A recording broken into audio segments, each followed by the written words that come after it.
Dieu.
Amen. Voilà, merci à Philippe et toute l'équipe de louanges. Voilà, l'onction nous rafraîchit ce matin. Alléluia. Non pas seulement la fraîcheur de l'extérieur, mais l'onction de Dieu. Amen. Et je crois à la puissance de Dieu, la présence de Dieu au milieu de nous. Alléluia. Très heureux d'être avec vous ce matin et partager la... Oui. Je croyais que tu m'interpellais. Très heureux d'être avec vous ce matin pour partager la pensée que Dieu a mise sur mon cœur.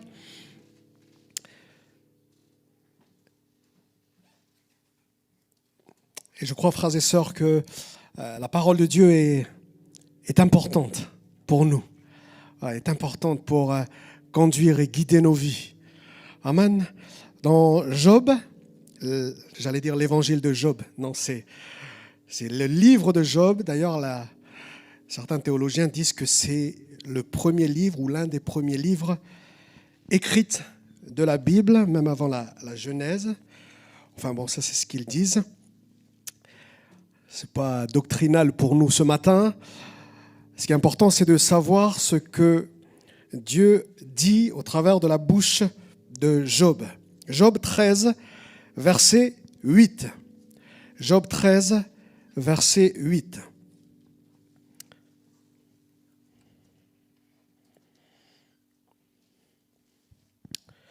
Voulez-vous avoir égard à sa personne? Voulez-vous, Job parle à ses amis, voulez-vous plaider pour Dieu? Mais s'il vous sonde, vous approuvera-t-il? Ou le tromperez-vous comme l'on trompe un homme? J'arrête là ma lecture pour le moment. S'il vous sonde, vous approuvera-t-il? C'est la parole qui m'a beaucoup interpellé ces derniers jours. Je travaille entre guillemets pour Dieu. On plaide pour la cause de Dieu. On sert Dieu. On vit pour Dieu en tant que croyant. En tout cas, je l'espère. Mais si Dieu venait à sonder mon cœur, est-ce qu'il m'approuve? C'est la question que je me suis posée ces derniers jours. Et pour moi, c'est encore plus difficile, peut-être, parce que j'ai déjà le vêtement ou l'habit de celui qui sert Dieu. Ou en tout cas, c'est comme ça que les gens me voient. Mais Dieu me voit. Et est-ce que Dieu m'approuve? Et j'aimerais partager avec vous sur cette thématique-là ce matin. S'il vous sonde, est-ce qu'il vous approuvera? On peut faire des choses pour Dieu. On peut prêcher la parole de Dieu. Mais Dieu me voit ce matin. Dieu nous voit chanter ce matin, l'adorer. Est-ce qu'il approuve comme il a approuvé l'offrande d'Abel, plus que Caïn? Est-ce qu'il approuve cela? Verset 7 de Job 13, je lis dans la version Semeur. Verset 7, Job 13. Dieu aurait-il besoin de vos propos injustes et est-ce pour le soutenir que vous dites des faussetés? Qu'est-ce que Job est en train de dire? Job reproche à ses amis de vouloir défendre Dieu ou plaider pour la cause de Dieu, mais avec une représentation faussée de la réalité. Leurs propos pouvaient paraître théologiquement correct. D'ailleurs, il y a des amis de Job qu'on aime écouter, parce que quand on lit les chapitres du livre de Job, il y a des amis de Job qui parlent. Et parfois, ça peut paraître théologiquement correct. Spirituellement, ça passe. Mais Job dit que vous voulez plaider la cause de Dieu, mais avec une réalité qui n'est pas complète. Ils veulent défendre la cause de Dieu, mais peut-être qu'ils sont maladroits. Parce que peut-être qu'ils ne sont pas très bien informés sur la situation de Job, ou pas très compétents, ou pas très formés pour ça. Du coup, leur réponse pouvait avoir une apparence théologique, même spirituelle, mais si Dieu voyait tout ça, si Dieu étayait derrière les paroles, qu'est-ce qu'il regarderait? Qu'est-ce qu'il voit plutôt? Ou qu'est-ce qu'il sonde dans nos cœurs? Qu'est-ce qu'il y verrait? Et moi, j'ai mis ici, dans le mot, j'ai souligné le mot approuver, parce que pour moi, avoir l'approbation de Dieu vaut mieux que tous les honneurs de la terre. Avoir l'approbation de Dieu vaut mieux que ma renommée, ma réputation. Et même si le monde venait à se détourner de moi, si j'ai l'approbation de Dieu, frère, ça te suffit. L'approbation de Dieu vaut mieux, et on va partir avec cette idée-là, frères et sœurs. Avoir l'approbation de Dieu vaut mieux que tous les biens matériels même, que l'approbation des hommes. Et voilà un but dans la vie, avoir l'approbation de Dieu. Il y a ces expressions-là dans la Bible qu'on connaît bien. Dieu fait grâce, plaire à Dieu, être agréable à Dieu. L'Éternel lui est favorable ou lui est propice. Et ces hommes qui ont eu ce témoignage-là, ces hommes et ces femmes, de la part de Dieu, eh bien, ils se sont distingués des autres par leurs offrandes, par leurs services. Et du coup, dans leur vie, on s'aperçoit que non seulement ils ont été bénis, mais ils ont été utiles et efficaces entre les mains de Dieu. Quand on a l'approbation de Dieu, il y a la main de Dieu qui nous accompagne et qui nous rend efficaces et utiles dans son œuvre. Parce qu'il y a sa main qui approuve ce qu'on fait, ce qu'on dit. Il se distinguait des autres. 1 Samuel 16, 7, on connaît bien ce texte. L'Éternel ne considère pas ce que l'homme considère. L'homme regarde à ce qui frappe les yeux. Mais l'Éternel regarde au cœur. C'est pour ça que Job, ne dit pas si Dieu vous voit, vous approuvera-t-il, mais si Dieu vous sonde, vous approuvera-t-il. On va parler ce matin de vie intérieure, en comparaison avec la vie extérieure. On va parler ce matin de ce que les gens voient et de ce que Dieu voit ou sonde. On va parler ce matin d'approbation divine, parfois sacrifiée au détriment de l'approbation des hommes ou de la réputation personnelle. On va parler aussi ce matin, non seulement de culte collectif, mais de culte personnel, d'une intimité avec Dieu. Frères et sœurs, on va parler d'authenticité. Entre ce qui est vrai et de ce qui est permettez-moi l'expression, d'une contrefaçon spirituelle. Entre ce qui est vrai, de l'authentique, et de ce qui est copié-collé. On va parler aussi un petit peu, parfois, de la religion, de la religiosité, qui engendre quelque chose que Jésus a condamné au plus haut point, l'hypocrisie religieuse. Entre le secret et le privé, servir Dieu quand beaucoup de gens nous voient, faire des bonnes œuvres entre ce que devant les gens et faire des bonnes œuvres quand la main droite ne sait pas ce que fait la main gauche ou l'inverse. La discrétion. Mais je sers Dieu quand même. Parce que même si les gens ne me voient pas, Dieu me voit ou Dieu me sonde.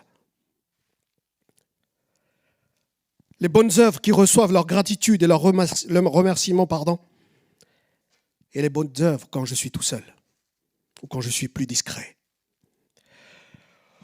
On ne le répétera jamais assez.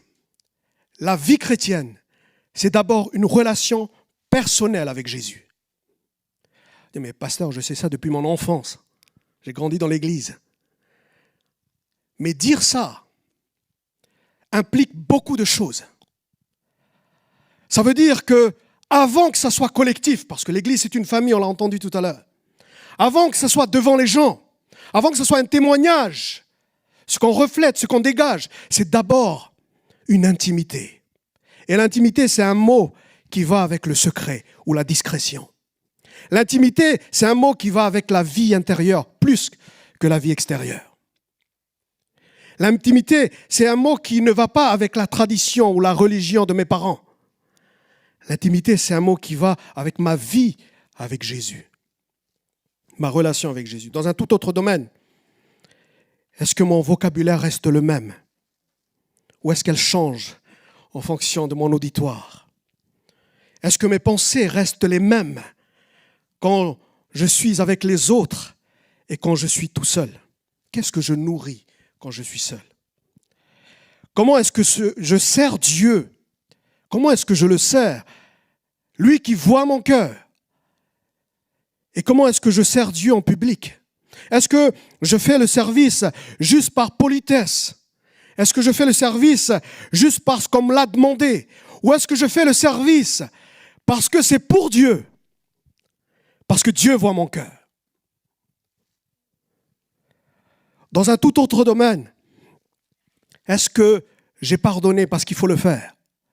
Ou est-ce que j'ai pardonné de tout mon cœur? Parce que les hommes voient la démarche qu'on a faite de pardon ou d'amour. Mais Dieu voit au-delà d'une démarche. Dieu voit au-delà. Dieu voit le cœur. Et du coup, Job nous pose la question ce matin. S'il vous sonde, est-ce qu'il vous approuvera ou pas? Je le disais, en tant que pasteur, je suis peut-être plus exposé que vous. Excuse-moi Jean-Pierre, on est plus exposé dans le sens où vous nous donnez déjà l'habit de l'homme de Dieu. Vous nous donnez déjà l'habit de celui qui doit être un modèle. Et du coup, parfois, il y a un danger sur nous, ou peut-être sur ceux qui sont devant vous, c'est qu'il y a une pression, une attente qui fait qu'on va être obligé de répandre et du coup de mettre juste l'habit de l'homme de Dieu. Mais c'est juste qu'un habit. Moi, c'est pas ça que je veux. Moi, c'est pas comme ça que je veux servir Dieu. Moi, si je dois répandre, eh bien que Dieu soit d'accord avec ma réponse. Dieu qui voit mon cœur. Quand je dois servir, eh bien avant de me tenir sur l'estrade, eh bien déjà, tôt le matin ou tard dans la nuit, je prie pour que Dieu vienne approuver ce message. Je plaide pour ça. Parce que je veux être sincère et vrai. Et du coup, j'ai l'habit du serviteur qui fait les choses. Mais est-ce que Dieu approuve? L'approbation, définition, c'est témoignage d'estime, de satisfaction, un jugement favorable. Dans ce verset de Job, le mot hébreu, c'est le mot tob, ça veut dire bon ou bonté ou beau. C'est-à-dire que l'homme regarde à ce qui frappe les yeux, c'est vrai. C'est-à-dire on est attiré par ce qui est beau, on aime l'arc-en-ciel. Je ne sais pas si vous aimez l'arc-en-ciel, moi j'aime bien. Regardez, c'est beau, c'est réfléchissant, mais Dieu, quand il voit nos cœurs, est-ce que c'est beau dedans? Est-ce qu'il trouve, excusez-moi l'expression, charmant nos cœurs? C'était mon introduction. Ne vous inquiétez pas, je vois la montre qui est en face de moi. Enfin, l'heure. Le premier point, c'est la parure intérieure, entre la parure intérieure et la parure extérieure. On voit cela dans 1 Pierre chapitre 3 et le verset 3. 1 Pierre 3, verset 3. Je vous avoue, ce texte de Pierre, pourtant j'ai lu plusieurs fois la Bible, mais là, elle revêt encore plus de profondeur pour ce message. 1 Pierre 3, verset 3. « Ayez non cette parure extérieure qui consiste dans les cheveux tressés, les ornements d'or ou les habits qu'on revêt, mais la parure intérieure est cachée dans le cœur, la pureté incorruptible d'un esprit doux et paisible qui est d'un grand prix devant Dieu. L'apôtre s'adressait particulièrement aux femmes de son époque, mais je pense que cela peut s'adresser à tous aujourd'hui. La différence entre la parure extérieure et la parure intérieure. Certains semblent déjà être influencés à l'époque de Paul par cette mentalité de passer du temps à enlever les défauts extérieurs, à nettoyer la parure extérieure, parfois au détriment de l'intérieur. Il faut déjà qu'on se mette d'accord sur une chose. L'apôtre Pierre, et je pense, et moi-même aujourd'hui, je ne suis pas là pour opposer les deux. L'apôtre Pierre ne nous dit pas d'être négligent. C'est bien de bien se soigner extérieurement. D'ailleurs, ce matin, j'ai mis mon plus beau costume pour vous ce matin. Une parure extérieure qui, on va le voir aussi, qui convient à la sainteté. L'apôtre Paul dit à Tite cela. Mais je ne dis pas que je suis un saint homme parce que je mets un costume. Ne me faites pas dire ce que je n'ai pas dit. Mais c'est pas... Si je soigne mon extérieur, et il faut le faire, je dois soigner autant mon intérieur. Pourquoi ? Parce que c'est d'un grand prix aux yeux de Dieu. Qu'est-ce que cette parure intérieure ? Avoir un cœur pur. Jacques 4, verset 8, ce n'est pas dans l'Ancien Testament, dit ceci, « Nettoyez vos mains pécheurs et purifiez vos cœurs. » Purifier, purification de nos cœurs. Un esprit doux et paisible. Dans la version Parole de vie, un cœur doux et calme, voilà la beauté qui a beaucoup de valeur pour Dieu. Et la version Parole de vie rajoute, et à elle, cette parure intérieure ne disparaît pas. La parure extérieure va disparaître un jour. Enfin, la beauté extérieure, si vous voulez. Mais la beauté intérieure, elle demeure éternellement. La parure extérieure est amenée à disparaître. Mais la parure intérieure, celle qui a du prix aux yeux de Dieu, elle va demeurer. Je ne sais pas si vous vous êtes déjà retrouvé dans ce genre de situation. Vous arrivez, vous marchez, je ne sais pas si c'est dans un couloir, mais vous entendez deux personnes parler. Et ces deux personnes parlent de vous. En général, quand on parle de vous, il y a toujours quelques petits défauts, quoi. Mais là, imaginez qu'on entende parler de vous, mais c'est que des éloges.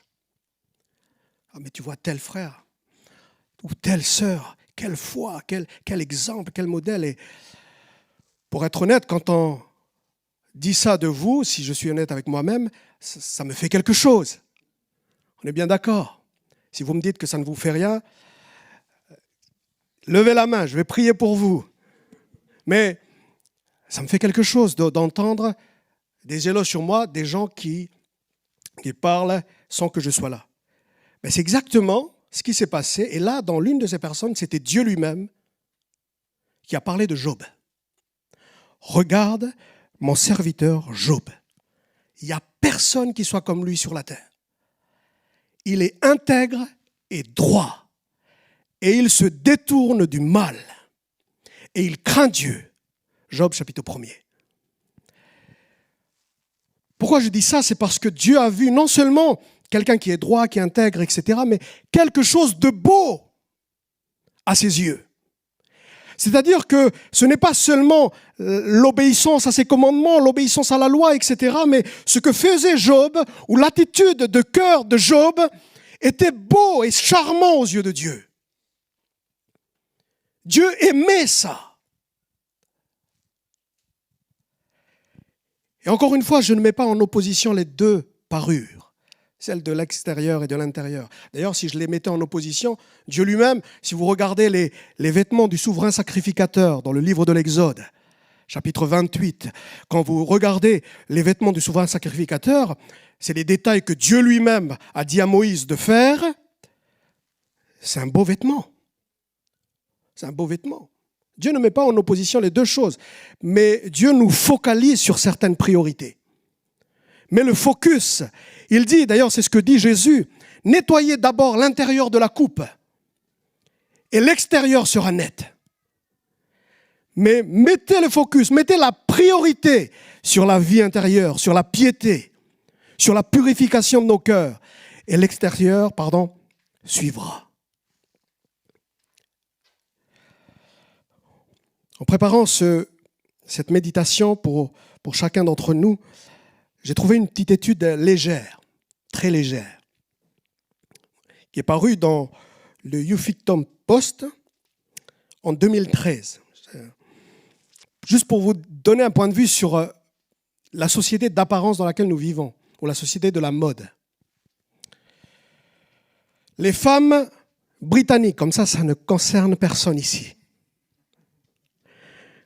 Les femmes britanniques passeraient 15 mois de leur vie à se maquiller. Ça fait 15 minutes par jour et le week-end 24 minutes. Ça, c'est une étude qui est parue en 2013. En 2021, je pense que c'est un petit peu plus, et même qu'il y a des hommes qui font ça aussi. Enfin, je pense. Pourquoi je dis que c'est une étude très légère? Et encore une fois, ne me lapidez pas, les sœurs, je ne mets pas en opposition la parure extérieure et la parure intérieure. Mais j'ai noté le petit commentaire de cette étude. Il semble que ce comportement, celui de se maquiller, ne soit pas un fardeau pour la majorité de ceux qui ont répondu à ce sondage. Mais ils affirment éprouver du plaisir à se maquiller, et on peut les comprendre. Ce n'est pas un fardeau, c'est du plaisir. Et du coup, ma question est celle-ci. Est-ce que c'est aussi un fardeau ou un plaisir que de nettoyer l'intérieur? Et là est la question. Parce que si c'est un plaisir de nettoyer l'extérieur, eh bien, il faut prier pour que ce soit aussi un plaisir de nettoyer l'intérieur. Est-ce que c'est un fardeau ou un plaisir de passer du temps avec Dieu? Est-ce que c'est un fardeau ou un plaisir de prendre 15 minutes, permettez-moi l'expression, pour le maquillage intérieur? Est-ce qu'on y trouve du plaisir quand Dieu vient corriger mon caractère? Mais c'est ça qui a du prix aux yeux de Dieu. Est-ce que servir Dieu et son prochain est un plaisir ou un fardeau? Est-ce que c'est un fardeau de maintenir un cœur pur ou est-ce que c'est un plaisir? Telle était la parure des femmes pieuses d'autrefois qui espéraient en Dieu. 1 Pierre chapitre 3, verset 5. Telle était la parure des femmes pieuses d'autrefois. Voilà, frères et sœurs, la parure extérieure et la parure intérieure ne sont pas en opposition. Mais c'est bien qu'on puisse aussi passer du temps à soigner la parure intérieure. Amen. Maintenant, il y a aussi un extérieur qui convient à la sainteté. C'est une expression de l'apôtre Paul dans Tite, chapitre 2, verset 3. Dit que les femmes âgées, je ne suis pas là pour prêcher un code vestimentaire, ne vous inquiétez pas, ou un code extérieur. Mais je suis là peut-être pour remettre le focus sur une priorité importante, celui de la piété personnelle. Dit que les femmes âgées doivent aussi avoir l'extérieur qui convient à la sainteté. C'est-à-dire n'être ni médisantes, ni adonnées au vin, qu'elles doivent donner de bonnes instructions ou être un exemple. J'ai lu un petit peu l'histoire de la mode en France. L'histoire de la mode, l'apparition des créateurs de vêtements, etc. Apparemment, le vêtement est passé du fonctionnel, c'est-à-dire à l'époque on mettait le vêtement juste pour couvrir la nudité, et il est passé du fonctionnel à quelque chose qui est, justement, j'allais dire, à la mode. Ça veut dire qui est capable de changer le visage d'une société. Et c'est pour ça qu'il y a différents vêtements à l'époque selon les endroits. Il y avait des vêtements de ceux qui habitaient dans le sud et des vêtements de ceux qui habitaient dans le nord. Ça, c'est normal. Mais le vêtement est devenu très vite le miroir même de la condition sociale. Au XVIe siècle, on voyait la différence vraiment entre un roi et celui qui a un sujet, ce sont les vêtements royaux. Dans les années 80, c'est là que le mot top model ou fashion est apparu dans la société. Même que le vêtement, des fois, va devenir politique. C'est-à-dire, en fonction de l'accoutrement de la personne, on voyait quel bord politique il est. Pourquoi je vous dis cette histoire-là que j'ai trouvée intéressante? Mais la mode, si la mode change ou la mode de masse change, la société change. Qu'est-ce que je veux dire par là? En fait, la mode traduit, l'extérieur traduit ce qu'il y a à l'intérieur. Traduit quelque chose, le reflet de l'intérieur. Dans la piété chrétienne, l'extérieur n'est que le reflet de l'intérieur. On verra que Jésus a repris les religieux qui n'avaient que l'habit extérieur, mais qui n'avaient pas l'intérieur. On verra ça plus tard. Mais déjà, quand on parle du croyant qui a un extérieur, ce qu'il dégage est le reflet de ce qu'il y a dans le cœur. Le croyant véritable a un extérieur, je lis dans la version Parole vivante, Matthieu 23, verset 26. Pharisiens aveugles, commence donc par nettoyer l'intérieur de la coupe et de l'assiette pour que la propreté de l'extérieur ait un sens. Il faut qu'il ait un sens. En d'autres termes, le croyant véritable a un extérieur, ce qu'il dégage a un sens ou a un message, où il véhicule quelque chose de l'intérieur. Vous savez, quand on vous dit mais pourquoi tu es joyeux, pourquoi il y a un témoignage qui est là, parce que les gens ont vu. Et puis là, qu'est-ce qu'on répond? Mais je suis naturel, c'est ce qui passe à l'intérieur de moi. Jésus est dans mon cœur. Je ne peux pas vraiment l'expliquer, mais voilà, l'extérieur qu'il dégage a traduit quelque chose qui est dans son cœur. Bien qu'il ne faille pas soigner l'extérieur au détriment de l'intérieur, il existe un extérieur qui est le résultat d'un intérieur. Si à l'intérieur il y a un cœur pur, l'extérieur va refléter cela. Si à l'intérieur il y a un cœur impudique, l'extérieur va refléter cela. Encore une fois, je ne parle pas d'un code vestimentaire particulier. Je ne parle pas d'habillement de l'Église ou quoi que ce soit. Mais l'intérieur va refléter, ou l'extérieur va refléter l'intérieur. Voici ce que dit Paul, toujours dans Tite. Elles ne doivent pas être médisantes, la bouche, le vocabulaire, ce qui sort de notre bouche. Qu'est-ce que Jésus va dire? Matthieu 12, 34. De l'abondance du cœur, la bouche parle. Voilà un extérieur qui reflète ce qu'il y a à l'intérieur. Il y a un vocabulaire qui convient à la sainteté. Il y a un vocabulaire qui ait un sens dans la version Parole vivante. Ce qui sort de la bouche du chrétien a un sens. Colossiens 4, verset 6. Que votre parole soit toujours accompagnée de grâce, assaisonnée de sel, afin que vous sachiez comment il faut répondre à chacun. Comment il faut répondre. Ce qui sort de l'intérieur et qui va à l'extérieur a un sens pour le croyant. Il y a un message qu'il véhicule.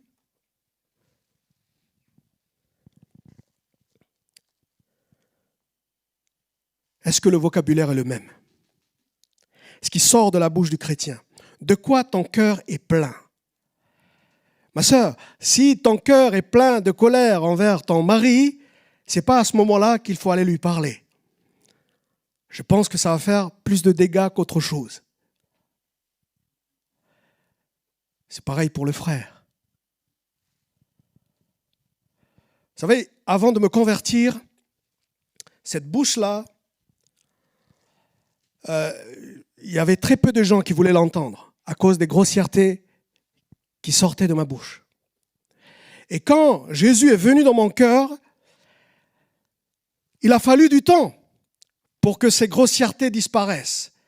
Mais je le dis souvent dans mes témoignages, la racine a été enlevée. Vous savez, un arbre, si vous enlevez la racine, il faut juste un temps pour que les fruits meurent. Et comme la racine ou les racines sont enlevées, il a suffi peut-être un petit peu plus de temps que les autres et pour que mon vocabulaire change. Un extérieur qui convient à la sainteté. Vous savez, il y a bien des choses qu'on peut cacher aux autres. Mais Jacques, l'apôtre, nous dit que la langue, c'est la seule chose que l'homme ne peut pas dompter. Ou pour l'apprécier. Il ne suffit pas de le regarder, mais de l'entendre, et de l'entendre, et de le réentendre. Et là, on voit qui est à côté de nous, à force qu'il parle. Ce qui sort de ta bouche, poser une position, ça veut dire que les gens qui nous voient nous placent dans des positions, bon, malgré nous. C'est que la première chose qu'ils nous voient, c'est l'apparence. Et du coup, l'extérieur va dégager un mot katistémie. Du coup, on comprend mieux que Paul dit, c'est ce que Dieu pense de nous d'abord. Je disais tout à l'heure que parfois il y a la pression du regard ou des attentes dans une société d'apparence que nous avons. Et le monde religieux n'est pas épargné par ça. Parce que, et particulièrement ceux qui prêchent la parole ou ceux qui sont devant, je reviens à ce mot katistéma, ça veut dire on les positionne, on les met sur que ce soit sur un piédestal ou autre, habit là.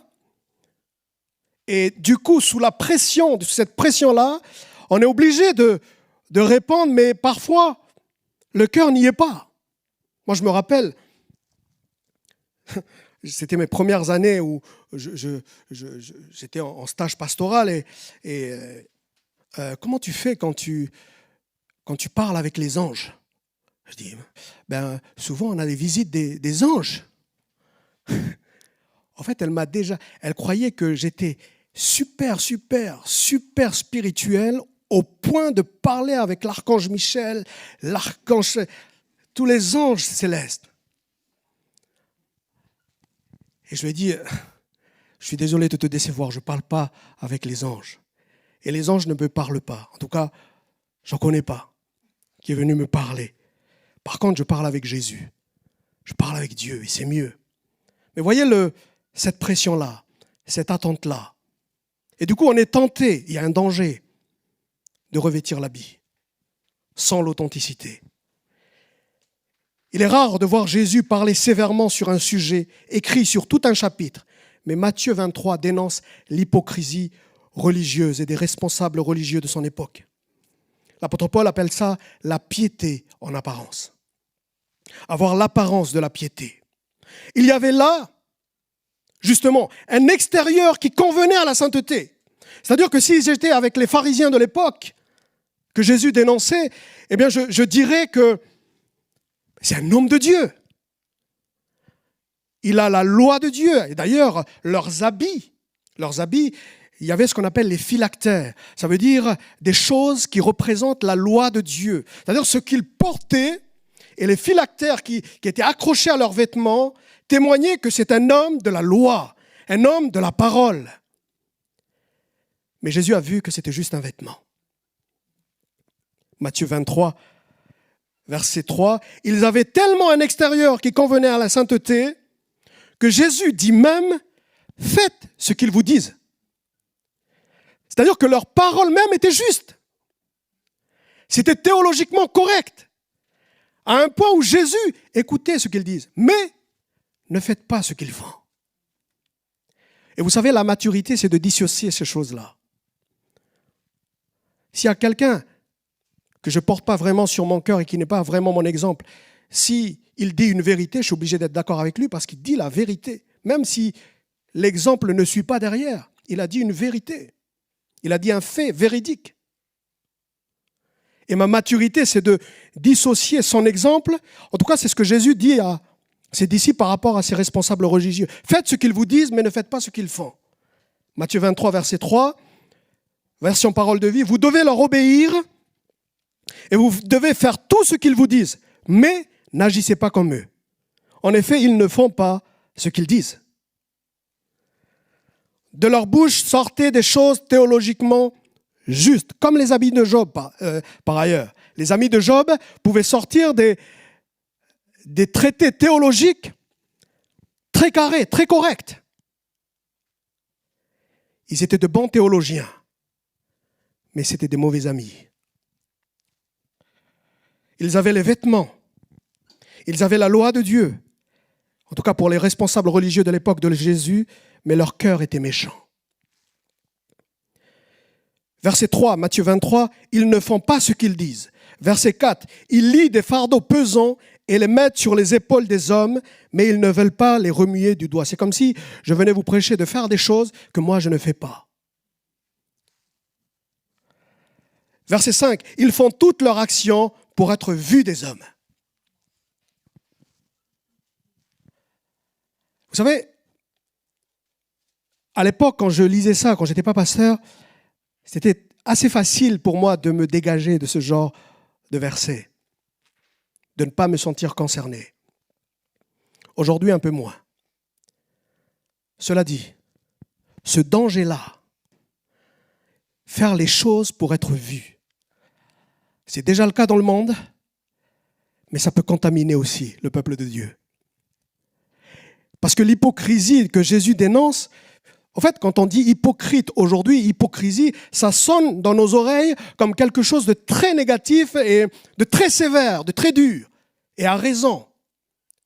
Mais le mot en lui-même, étymologiquement, c'était juste quelqu'un qui jouait un rôle. Hypocrites, c'était un acteur. Quelqu'un qui réplique. Le mot a été aussi traduit par répétition, répéter. Qu'est-ce que je veux dire par là? En fait, quand on est hypocrite, ce n'est pas juste un responsable religieux qui aurait des mauvaises intentions et qui va se revêtir d'un habit religieux pour arriver à ses fins. Ce n'est pas que ça. Hypocrites, c'est tout simplement de faire ce qu'on n'est pas, d'être ce qu'on n'est pas, de paraître quelque chose que l'on n'est pas réellement.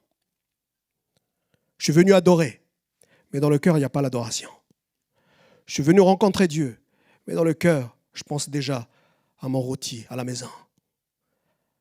D'être ou de paraître, ce qui est rien finalement.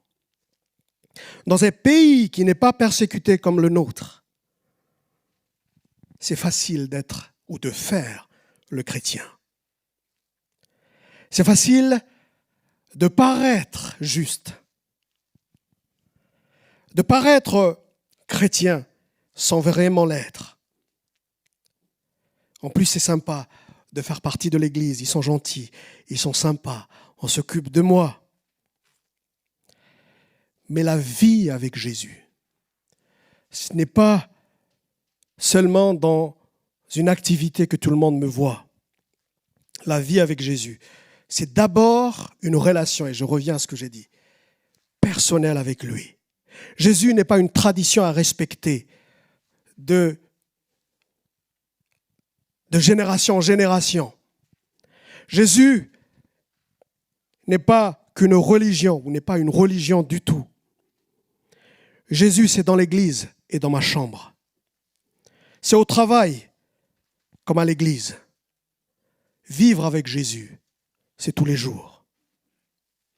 Je me rappelle alors qu'on faisait partie de ces camps d'ado ou camps d'ado, pré-ado. J'étais pré-ado et on faisait avec un moniteur la recherche du baptême dans l'esprit.